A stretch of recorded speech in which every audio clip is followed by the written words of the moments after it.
para kami po ay inyong pakinggan kung ano po ang aming mga advokasya at ano po yung aming gustong mangyari sa ating bansa. Napakahirap po kasi ng kalagayan ng ating bayan sa ngayon. Mura po ba ang bigas ngayon, mga taga Zamboanga, Sibugay? Mura po ba? Mura? Eh yung pong gamot, mura din. Yung pagpapa-ospital, mura siguro. Mahina ang sagot, parang... yung presyo ng kuryente, murang-mura. Hindi bale, meron naman kayong ayuda di ba? Meron kayong AIX, meron kayong AKAP, meron kayong tupad.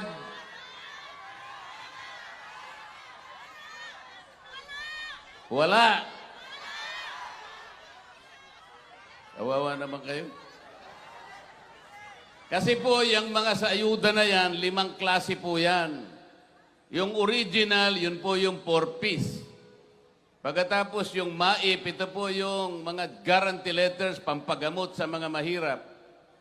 Pagkatapos na-imbento nila yung tupad, na-imbento yung AIX, at yung bagong imbento yung AKAP.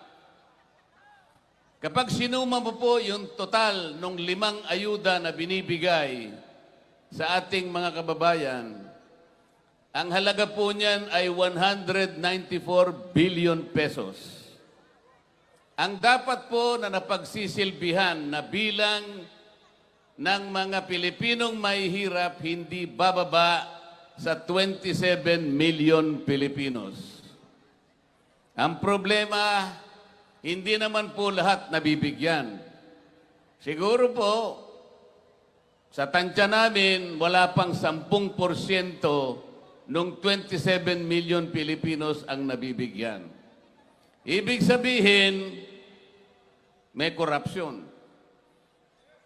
Pagkatapos, yung pong halaga na binibigay, kinukulang, hindi naman binibigay lahat. Halimbawa, yung AX po, 3,000 yan.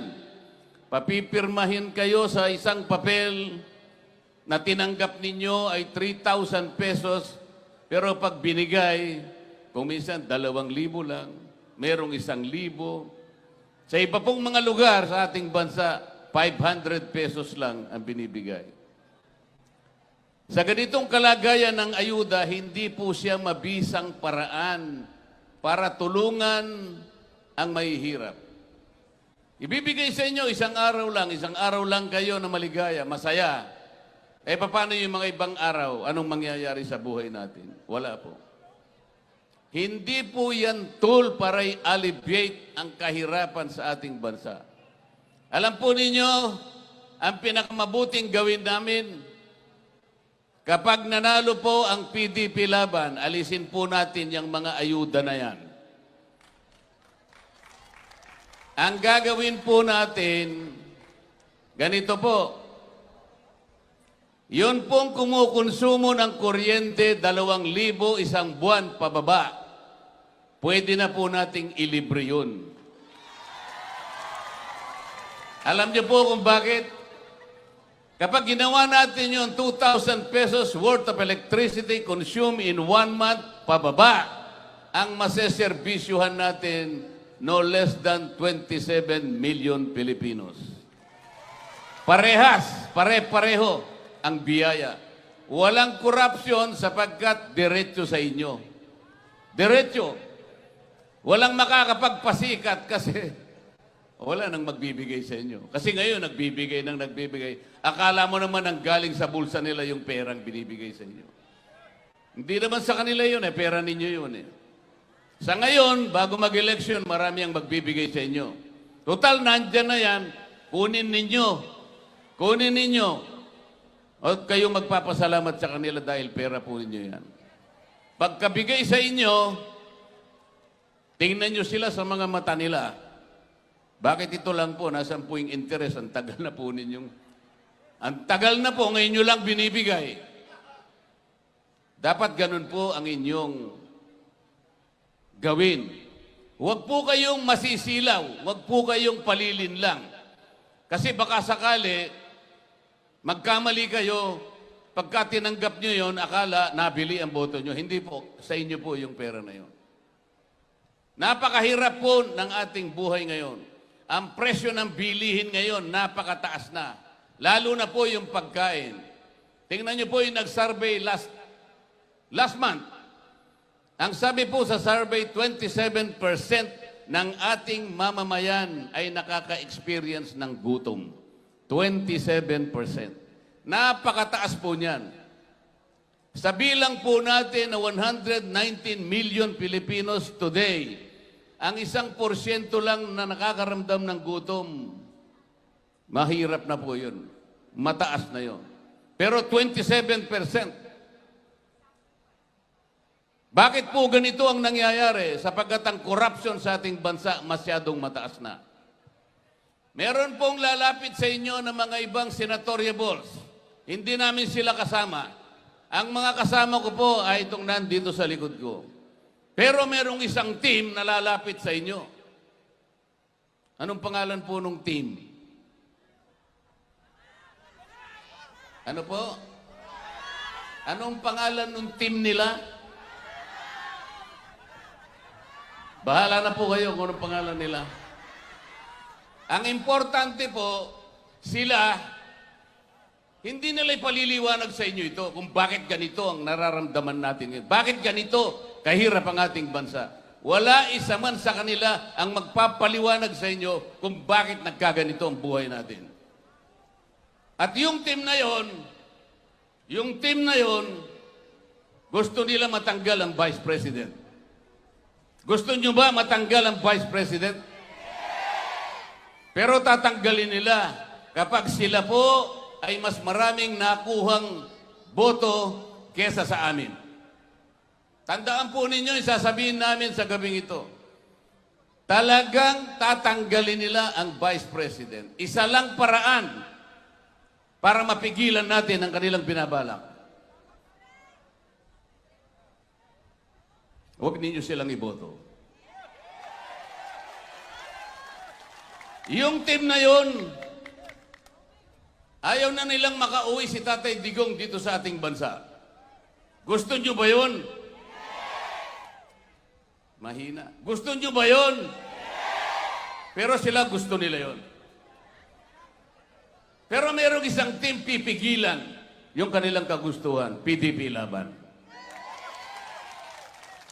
Ang PDP Laban lamang po ang magtatama sa maraming mali na nangyayari sa ating bansa.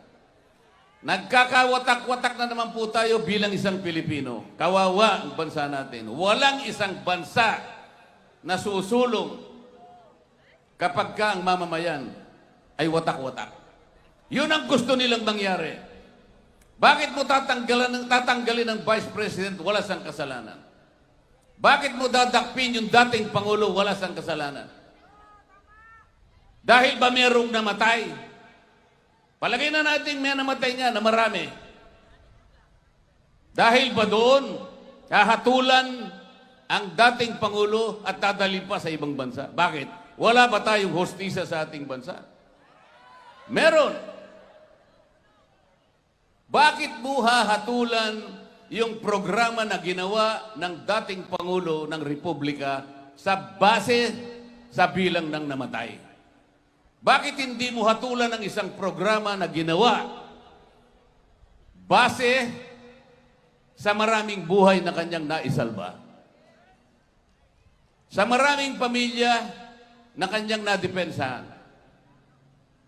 Maraming namatay, okay lang yun. Bakit? Sapagkat yung mga napatay ay hindi naman gagawa ng mabuti. Sila'y nagbebenta ng droga. Sila ang gumagawa ng droga. Silang nagkakalat ng droga.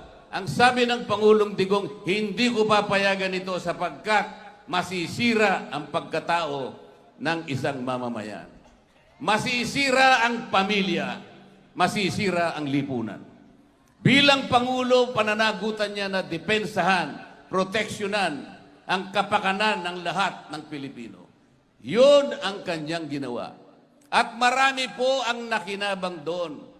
Doon mo dapat hatulan ang programa sa bilang ng milyon-milyon na nakinabang sa programa sa ilalim ng War on Drugs ni Pangulong Duterte.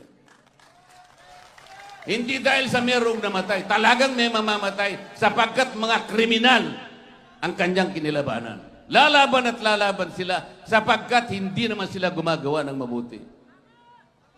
Ngayon, papayag ba kayo na hatulan siya? Nandun siya mag-isa ngayon. Nandun siya mag-isa. Hahatulan siya ng hukuman na hindi kinakilala ng ating bansa. Papayag ba kayo? Pero sila payag. Tingnan nyo ngayon. Tingnan nyo yung team na yon. Hindi sila kumikibo. Wala silang paliwanag. Parang walang nangyari para sa kanila. Pero sa lahat ng dako, sa lahat ng lugar na puntahan namin, nalulungkot ang napakaraming Pilipino. Merong galit sa dibdib sa nangyari sa kapwa Pilipino na naging dating Pangulo ng ating bansa. Bakit po yung ibang mga inisyuan ng warrant of arrest?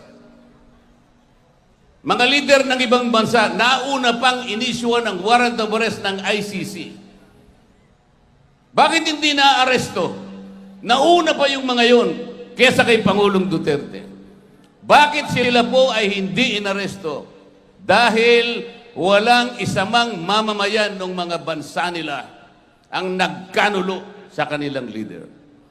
Dito lamang nangyari, kadugo, kapwa Pilipino, naging Pangulo ng bansa, walang kasalanan, ipinagkanulo ng sariling kadugo. Dito lamang nangyari. Papayagan nyo ba yan? Talagang hindi natin papayagan. Hindi po natin papayagan. Kailangan lamang po tulungan ninyo PDP Laban. PDP Laban ang gagawa lang ng paraan para po pigilan ang lahat ng kanilang binabalak. Hindi po pwedeng matanggal ang Vice President dahil wala siyang kasalanan. Hindi pwedeng hindi umuwi ang ating Pangulo dito sa bansang ito dahil wala siyang kasalanan. Sino po ang gagawa nito? PDP Laban. Nagkakaintindihan po ba tayo?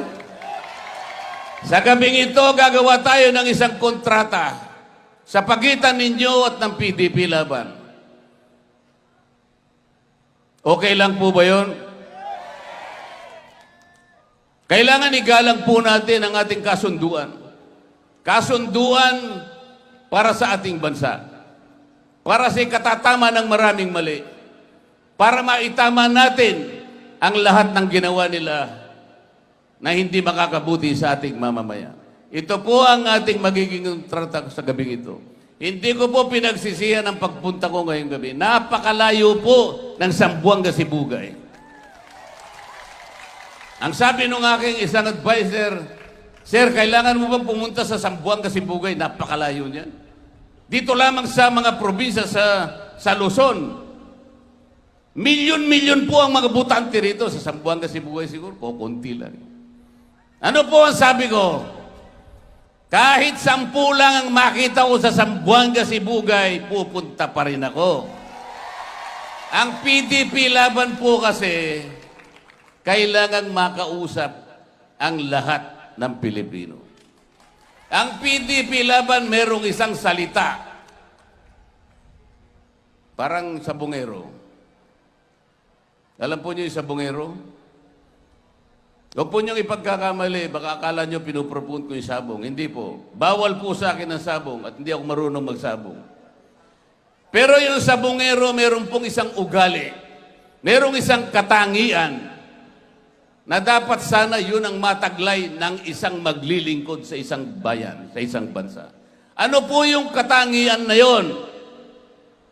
Ang sabongero kahit walang kontrata, kahit walang salitaan, senyasan lang, tuto pa rin niya. Alam niyo po yung mga senyas, hindi ba? O, senyas lang. Kaya ganyan lang. Senyas lang, nagkakaintindihan na. Senyas lang. Senyas lang. Pero dito sa ating bansa, may nagsabi, gagawin kong 20 piso ang 1 kilo ng bigas. Nangyari.